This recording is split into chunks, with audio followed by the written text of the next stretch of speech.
আসসালামু আলাইকুম। পাঁচরুখী Begum Anwara degree college কর্তৃক আয়োজিত অনলাইন ক্লাসে প্রথম বর্ষের শিক্ষার্থীদের সবাইকে স্বাগতম। আজকের আমাদের আলোচ্য বিষয় হচ্ছে যুক্তিবিদ্যা দ্বিতীয় পত্র, এর দ্বিতীয় অধ্যায় যৌক্তিক বিভাগ। প্রথম অধ্যায়ে দ্বিতীয় পত্রের প্রথম অধ্যায়ের নাম হচ্ছে যৌক্তিক সংজ্ঞা এবং দ্বিতীয় অধ্যায়ের নাম হচ্ছে যৌক্তিক বিভাগ, লজিক্যাল ডিভিশন। তাইলে আমরা জানি যুক্তিবিদ্যায় অন্যতম আলোচ্য বিষয় হচ্ছে অনুমান, আর অনুমানকে ভাগ করলে আমরা কি পাই? যুক্তিবাক্য। যুক্তিবাক্যকে ভাগ করলে আমরা পাই পদ।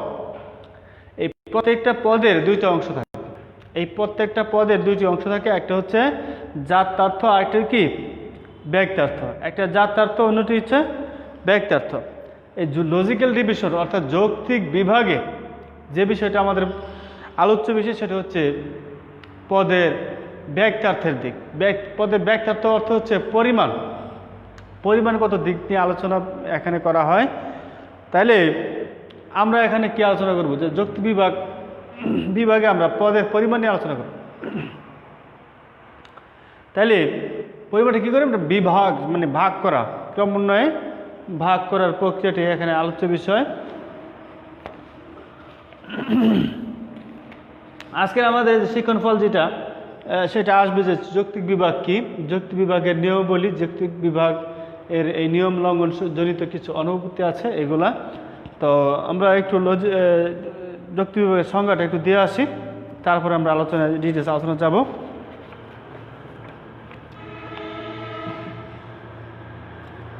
তাহলে আমরা যদি ভাগ করতে যাই, কাকে ভাগ করবো আমরা এখানে? শ্রেণীবাচক পদ মানে পরিমাণবাচক পদ। যে পদের পরিমাণ আছে ওইটাকে আমরা ভাগ করতে পারি, যেটা পরিমাণ না ওইটাকে ভাগ করা যায়। হ্যাঁ, ভাগ করলে কী হবে? যদি যেটা পরিমাণ না, যেমন একক, ঠিক আছে, এটাকে ভাগ করলে আমরা কী পাবো? কোনো একটা বিষয়কে ভাগ করলে আমরা কি টুকরো পাবো, তাই তো? এটা অংশ, অঙ্গ, টুকরা এরকম পাবো। যেমন একটা মানুষকে ভাগ করলে কী পাবো আমরা? মাথা পাবো, হাত পাবো, ঠিক আছে, এরকম পা পাবো, বডি পাবো, এরকম। তাইলে এককে ভাঙা যায় না। তাই আমাদের এই ডিভিশনটা হচ্ছে পরিমাণগত ভাগ। এখানে কাকে ভাগ করবো আমরা? যেটা শ্রেণী বা পরিমাণ আছে ওইটাকে আমরা জানি, আগে আমরা বিধায়কে পড়ছি যে জাতি, বৃহত্তম পরিমাণবাচক পদ যেটা ওইটাকে বলা হয় জাতি, আর যেটা জাতির অন্তর্গত যেটা ক্ষুদ্রতম সেটাকে বলা হয় উপজাতি। তাইলে দেখো এখানে জীব একটা পরিমাণবাচক পদ, এটাকে যখন আমি ভাগ করলাম কি দিয়া? মানুষ এবং অন্যান্য জীব দিয়া। তাহলে এখানে মানুষ হচ্ছে জাতির, জীব হচ্ছে জাতি, মানুষ ও অন্যান্য জীব এগুলা কি উপজাতি। তাহলে এটা হচ্ছে যদি জাতি হয়, এগুলো কি উপজাতি, এগুলো কি উপজাতি। আর এটাকে আমি মানে জাতি না বলে শ্রেণী ধরি, তাহলে এগুলো কি উপশ্রেণী। মানে যেটা জাতির অন্তর্গত সেটা হচ্ছে উপজাতি, যেটা শ্রেণীর অন্তর্গত সেটা হচ্ছে কি উপশ্রেণী। জাতির অন্তর্গত যেটা সেটা হচ্ছে উপজাতি, শ্রেণীর অন্তর্গত মানে হচ্ছে উপশ্রেণী। তাই আবার মানুষকে ভাগ করলাম আমি এখানে সৎ অসৎ দিয়ে, তাহলে এইটা আবার কি একটা উপশ্রেণী। এইটাকে আবার ভাগ করলাম আমি বাংলাদেশি অবাংলাদেশি দিয়া, এটা আবার উপশ্রেণী। বাংলাদেশে ভাগ করলাম নারায়ণগঞ্জবাসী অন্যান্য এলাকাবাসী, আবার উপশ্রেণী। আর এটা যদি জাতি হয় এটার উপজাতি আবার কি? ওই যে নারায়ণগঞ্জকে ভাগ করলাম অন্যান্য উপজেলাবাসী, আর আজকে ভাগ করলাম কি পাঁচমুখী গ্রামবাসী আবার অন্যান্য গ্রামবাসী, পাঁচমুখী ভাগ করলাম কি ফকির বাড়ি আবার অন্যান্য বাড়ি, ফকির বাড়িকে ভাগ করলাম কি সেলিম ফকিরের বাড়ি আবার অন্যান্য ফকিরের বাড়ি। তো সেলিম ফকিরের পরিবারে কি আছে? সেলিম ফকির এবং তার স্ত্রী, দুইজন লোক আছে, যেখানে এরপরে আর ভাগ করা যাবে না। কারণ এরপরে ভাগ করলে কি ব্যক্তি আইসা পড়বে, একক ব্যক্তিকে আমরা ভাগ করব না। তাইলে এখন আসি, তাইলে আমরা কি দেখলাম এখানে? এটা কি একটা উচ্চতর না শ্রেণীবাচক যেটা, হ্যাঁ উচ্চতর জাতি। এখানে যে এইটার জাতি, এইটার জাতি, এইটা এরকম জাতি জাতি জাতি এরকম না। তাহলে কি একটা উচ্চতর জাতি, উচ্চতর জাতিবাচক পদ বা জাতিকে, আর এটা কি সর্বনিম্নতর, নিম্ন না, এটাকে বলা হয় নিম্নতর উপজাতিতে কি হইতে ভাগ ভাগ করবে নাকি। তাহলে উচ্চতর শ্রেণীকে বা উচ্চতর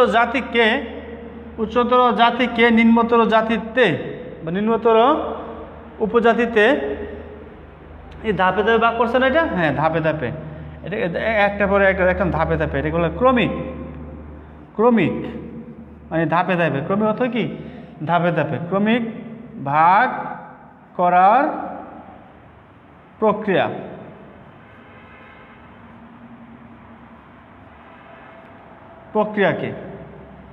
তাই আবার এখানে একটা নীতি আছে না, মূল সূত্র আছে না, কিসের ভিত্তিতে ভাগ করছে এখানে, যেমন জীবকে ভাগ করছে কি দিয়া, মানুষ এবং অন্যান্য জীব দিয়া। তাহলে কি এখানে একটা বৈশিষ্ট্য অবশ্যই আছে, সেটা কি মনুষ্যত্ব দিয়া, হ্যাঁ একটি মাত্র মূল নীতি বা সূত্রের ভিত্তিতে। তাহলে এখানে কি আছে, কয়টা নীতি, এখানে কয়টা নীতির ভিত্তিতে ভাগ করলাম, একটি মাত্র মূল নীতি বা সূত্রের ভিত্তিতে। তাহলে একটি মাত্র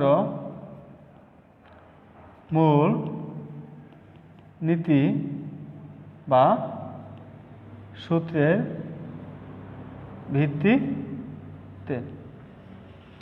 তাহলে একটি মাত্র মূলনীতি বা সূত্রের ভিত্তিতে উচ্চতর জাতিকে নিম্নতর জাতিতে উপজাতিতে ক্রমিক ভাগ করার প্রক্রিয়াকে যৌক্তিক বিভাগ বলে। তাহলে আমি এটি লিখে নিই। তাহলে যৌক্তিক বিভাগ কাকে বলে? একটি মাত্র মূলনীতি বা সূত্রের ভিত্তিতে কোনো উচ্চতর জাতিকে তার অন্তর্গত, এটা লিখে নিলাম তার অন্তর্গত, যেহেতু এইটা এখান থেকে এটা আসছে, তাহলে তার অন্তর্গত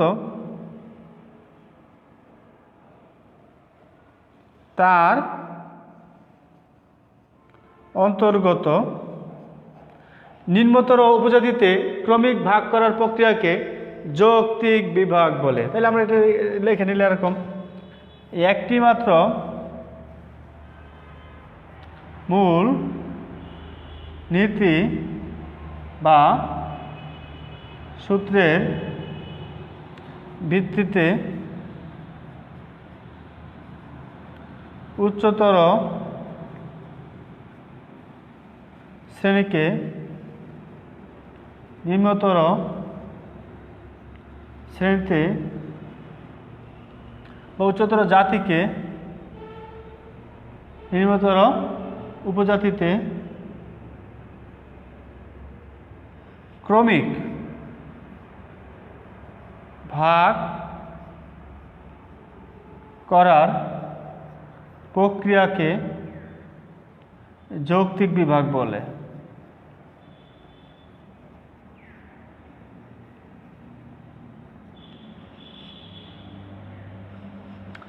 একটি মাত্র মূল নীতি বা সূত্রের ভিত্তিতে কোনো উচ্চতর শ্রেণীকে তার অন্তর্গত ক্ষুদ্রতম শ্রেণীতে বা কোনো উচ্চতর জাতিকে জাতিবাচক পদকে তার অন্তর্গত ক্ষুদ্রতম উপজাতিতে ক্রমিক ভাগ করার প্রক্রিয়াকে যৌক্তিক বিভাগ বলে।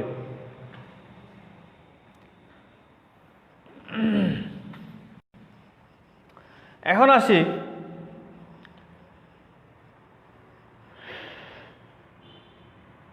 এই যৌক্তিক বিভাগের কতগুলো নিয়ম আছে। এই যৌক্তিক বিভাগ কতগুলো নিয়ম বা নীতি সূত্র অনুসরণ করে, এই সূত্রগুলো আমরা এখন আলোচনা করব।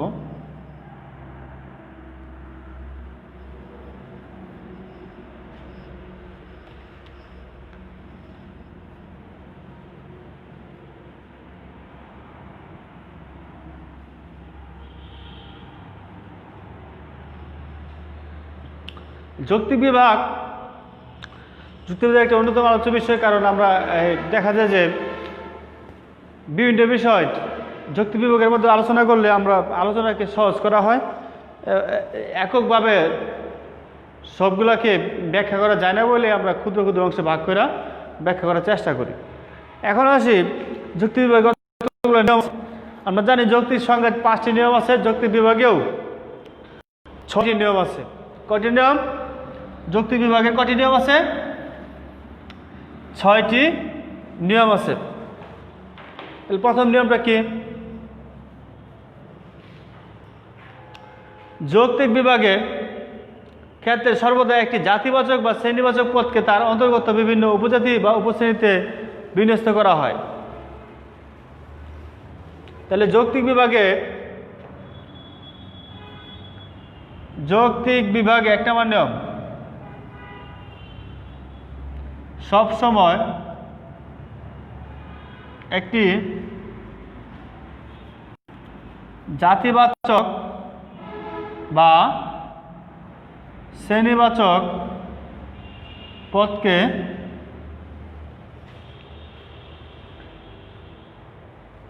তার অন্তর্গত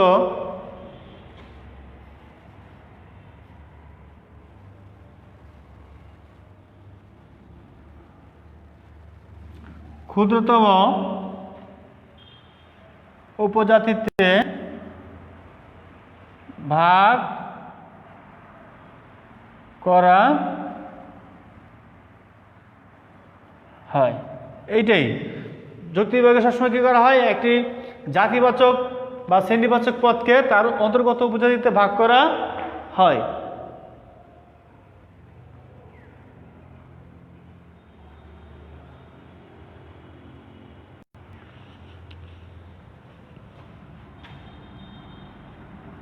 কোনো ব্যক্তি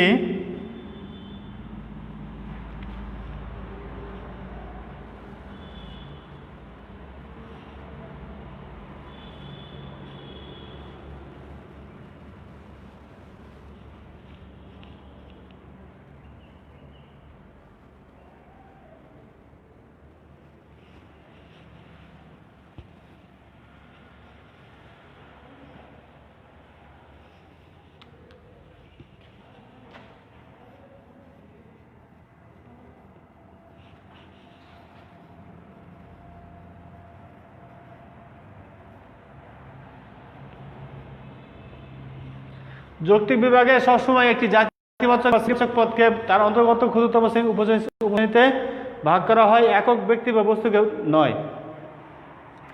তাহলে কি করলাম আমরা, শ্রেণীবাচক পদকে ভাগ করলাম তার অন্তর্গত ক্ষুদ্রতম উপশ্রেণীতে। কোনো ব্যক্তিকে কিন্তু ভাগ করা বা কোনো বস্তুকে ভাগ করা যায় না। এই নিয়মটা লঙ্ঘন করলে এটাকে বলা হয় অনুপপত্তি। আমরা জানি যুক্তিবিদ্যায় যে নিয়মগুলো আছে, এই নিয়ম লঙ্ঘন করলে কি হবে, দোষ হবে, ত্রুটি হবে। এটাকে যুক্তিবিদ্যার ভাষায় বলা হয় অনুপপত্তি, ফেলাসি বা অনুপপত্তি। তাহলে এই নিয়ম লঙ্ঘন করলে দুইটি অনুপত্তি হয়।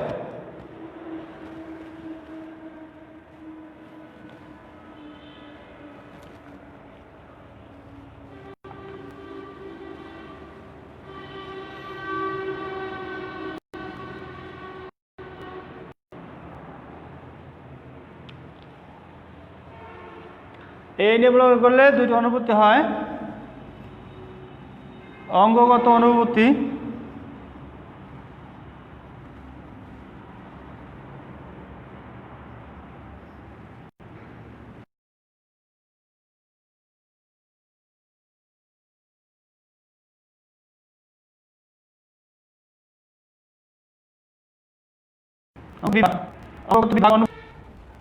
অনুপপত্তি।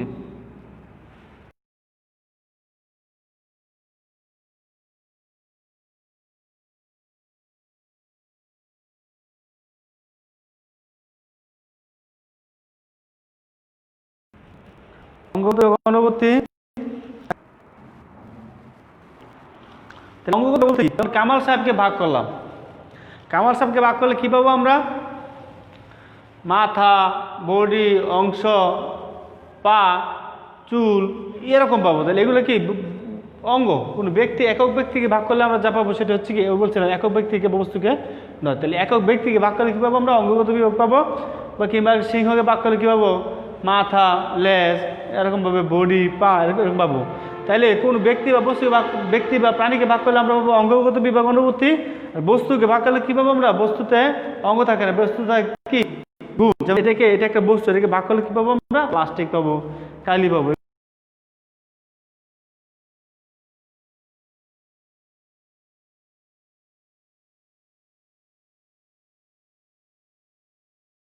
ঠিক আছে, ঠিক আছে, গুণগত বিভাগ অনুপপত্তি ঘটবে। 2 নম্বর নিয়ম,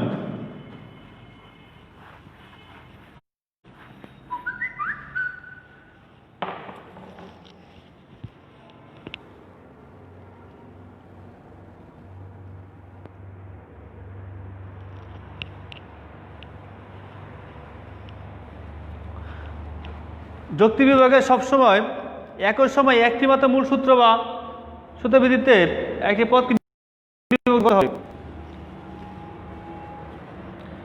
যুক্তি বিভাগে সবসময় একটি মাত্র মূল নীতি বা সূত্রের ভিত্তিতে ভাগ করতে হবে, একাধিক নয়। যুক্তি বিভাগে সবসময় একটি মাত্র মূলনীতি বা সূত্রের ভিত্তিতে ভাগ করতে হবে, একাধিক নয়। এই নিয়ম লঙ্ঘন করলে একটা অনুপত্তি হবে, সেটা হচ্ছে কি সংকর বিভাগ অনুপপত্তি।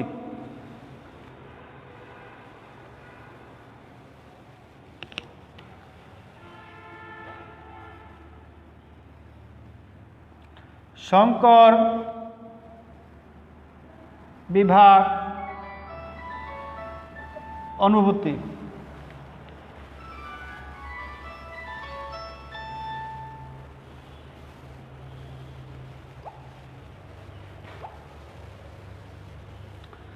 সংকর বিভাগ অনুপপত্তি, তাহলে একই সময়ে একটি মাত্র মূল নীতি সূত্র ভাগ করতে হবে, একাধিক নয়।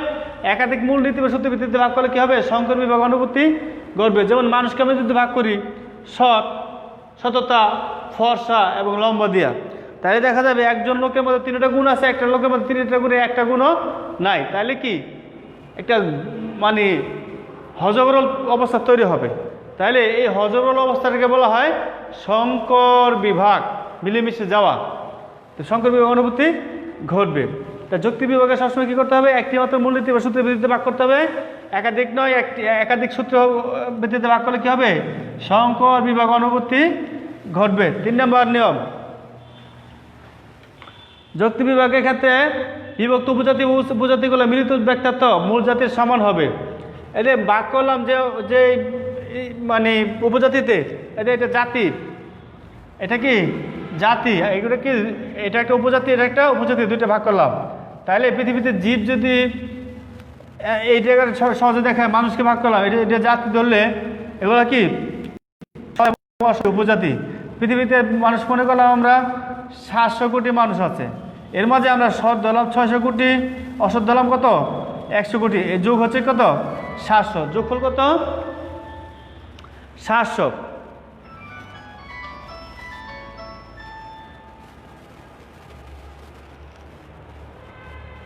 তাহলে মূলত মূল উপজাতিগুলোর যোগফল মূল জাতির কি হবে, সমান হবে। মিলিত উপজাতিগুলোর যোগফল কি হবে, মূল জাতির কি সমান হবে। যুক্তি বিভাগে বিভক্ত উপজাতিগুলোর যোগফল বিভক্ত উপজাতি গুলোর যোগফল মূল জাতির সমান হবে। তাহলে এরকম যেগুলো ভাগ করবো এটার মূল যোগফল কি মূল জাতির সমান হবে, কম বেশি হবে না। যদি বেশি হয় তবে অতি ব্যাপক, কম হলে কি অব্যাপক। তাহলে অতি ব্যাপক বিভাগ অনুপপত্তি, আর কম হলে কি হবে অব্যাপক বিভাগ অনুপপত্তি। একটা উদাহরণ যদি দিই আমরা, অতি ব্যাপক কীভাবে, মানুষকে ভাগ করলাম সৎ মানুষ, অসৎ মানুষ, আরেকটা দিলাম সাথে বন মানুষ। তাহলে বন মানুষ দিলে কি পরিমাণ বাড়বে না, বেড়ে যাবে। এর জন্য এটা কি অতি ব্যাপক। আর যদি অব্যাপক দেয় কেমন, তোমার বাংলাদেশকে ভাগ করলাম নারায়ণগঞ্জবাসী, নরসিংদীবাসী, আর কোনো এলাকা দিলাম না, তাহলে কি অন্যান্য যারা বাদ বলো না, তাহলে কি কম হবে, পরিমাণ তুলনায় কি হবে কম হবে। তাহলে কি অব্যাপক বিভাগ অনুপপত্তি ঘটবে। এরপর আসে 4 নম্বর নিয়ম।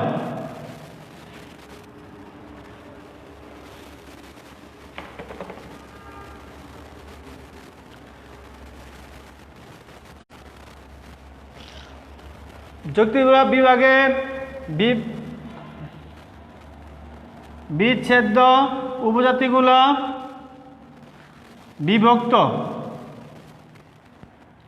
বিভক্ত উপজাতিগুলো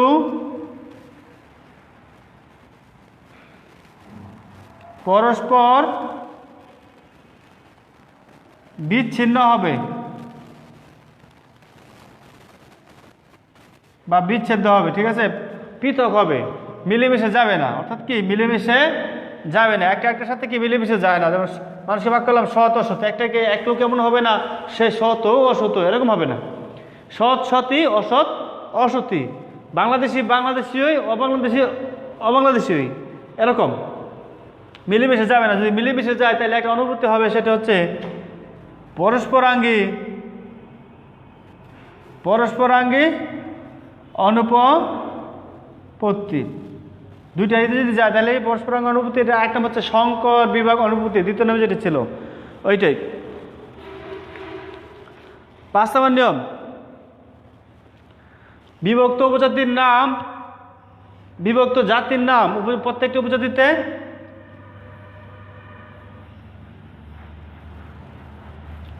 প্রযোজ্য হবে। বিভক্ত জাতির নাম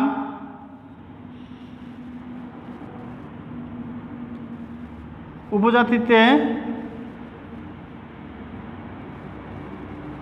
প্রযোজ্য হবে। যেমন এই যে মানুষ কি জীব, এরকমভাবে সৎ কি মানুষ, বাংলাদেশি কি সৎ মানুষ, এরকমভাবে নারায়ণগঞ্জবাসী কি বাংলাদেশি। তাহলে প্রত্যেকটা এখানে যাই আছে সবগুলো কি উপরোক্ত জীব, এটাই আর কি। যুক্তি বিভাগে বিভক্ত উপজাতির নাম উপজাতিতে প্রযোজ্য হবে। 6 নম্বর নিয়ম হচ্ছে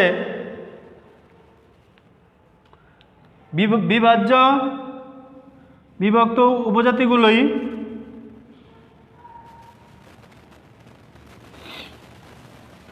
ক্রমিক বিভাজ্য হবে। মধ্যবর্তী ধাপ বাদ দেওয়া যাবে না। মধ্যবর্তী ধাপ বাদ দেওয়া যাবে না। তাহলে যুক্তি বিভাগে কী করতে হবে? উপজাতিগুলো ক্রমিক ভাগ করতে হবে। যেমন জীবকে ভাগ করছে জীব, মানুষ, সৎ মানুষ, বাংলাদেশি, নারায়ণগঞ্জবাসী, এরকম ধাপে ধাপে। আমি হঠাৎ করে জীবকে ভাগ করলাম, ঠিক আছে, নারায়ণগঞ্জবাসী অন্যান্যবাসী, এরকম হবে না, ঠিক আছে, বা 2500বাসী অন্যান্য উপজেলাবাসী, এরকম হবে না। তাহলে কি এখানে মধ্যবর্তী ধাপগুলো বাদ গেল না? এই যে বাদ গেলে একটা অনুভূতি, সেটা হচ্ছে উল্লম্ফন বিভাগ অনুভূতি। উল্লম্ফন বিভাগ অনুপপত্তি ঘটবে। তাহলে আমরা কি শিখলাম? যৌক্তিক বিভাগে একটি মাত্র মূলনীতি বা সূত্রের ভিত্তিতে উচ্চতর শ্রেণীকে তার অন্তর্গত ক্ষুদ্রতম শ্রেণীতে ক্রমিক ভাগ করা প্রক্রিয়াকে যৌক্তিক বিভাগ বলে। এই যৌক্তিক বিভাগের 6টি নিয়ম আছে। 6টি নিয়ম কি কি? প্রথম নিয়মটা হচ্ছে কি, যৌক্তিক বিভাগে সবসময় একটি শ্রেণীবাচক বা জাতিবাচক পদকে ভাগ করতে হবে, কোনো ব্যক্তি বা বস্তুকে ভাগ করা যাবে না। যদি ব্যক্তি বস্তুকে ভাগ করা হয় তবে দুইটা অনুপপত্তি ঘটবে। একটা হচ্ছে অঙ্গগত বিভাগ অনুপপত্তি, অন্যটি হচ্ছে গুণগত বিভাগ অনুপপত্তি। 2 নম্বর নিয়ম হচ্ছে যৌক্তিক বিভাগে সবসময় একটি মাত্র মূলনীতি বা সূত্রের ভিত্তিতে ভাগ করতে হবে, একাধিক মূলনীতি বা সূত্রের ভিত্তিতে ভাগ করা যাবে না।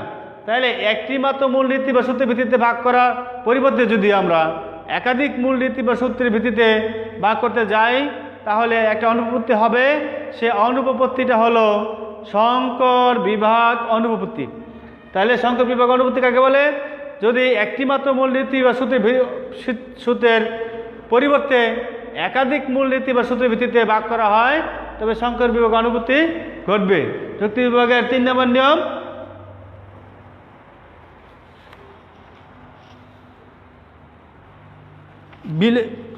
বিভাজ্য উপজাতিগুলোর যোগফল মূল জাতির সমান হবে। বিভক্ত বা বিভাজ্য উপজাতিগুলোর যোগফল মূল জাতির সমান হবে, কম বা বেশি হবে না। যদি বিভক্ত উপজাতিগুলোর যোগফল ঠিক আছে জাতির চেয়ে বেশি হয় তবে হবে অতিব্যাপক, যদি কম হয় তবে হবে অব্যাপক বিভাগ অনুপপত্তি। 4 নম্বর,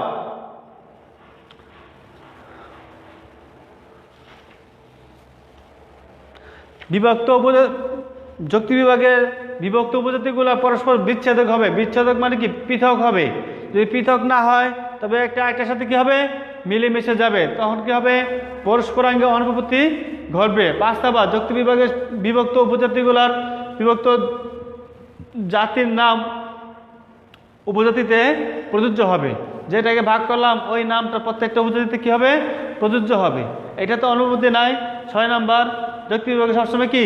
ক্রমিক বিভাজন প্রক্রিয়া করতে হবে, মধ্যবর্তী কোনো ধাপ বাদ দেওয়া যাবে না। যদি বাদ দেওয়া হয় তাহলে একটা অনুপপত্তি হবে, সেটাকে বলা হয় উল্লম্ফন বিভাগ অনুপপত্তি।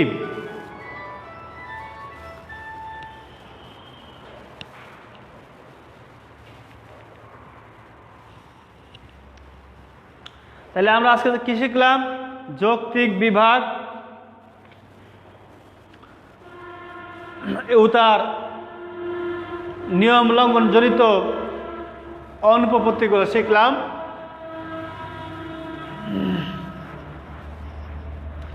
আজকে একটি আলোচ্য বিষয় হচ্ছে দ্বিকোটিক বিভাগ।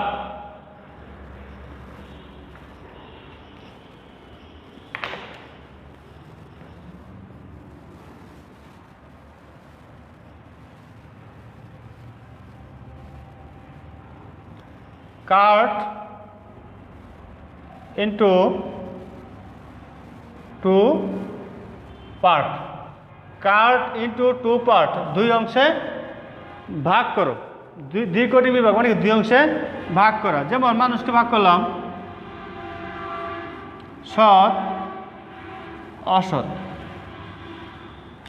কিংবা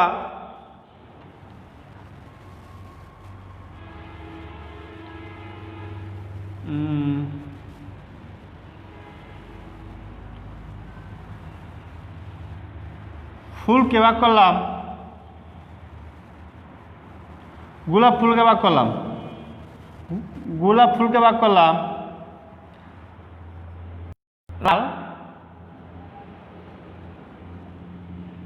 অলাল।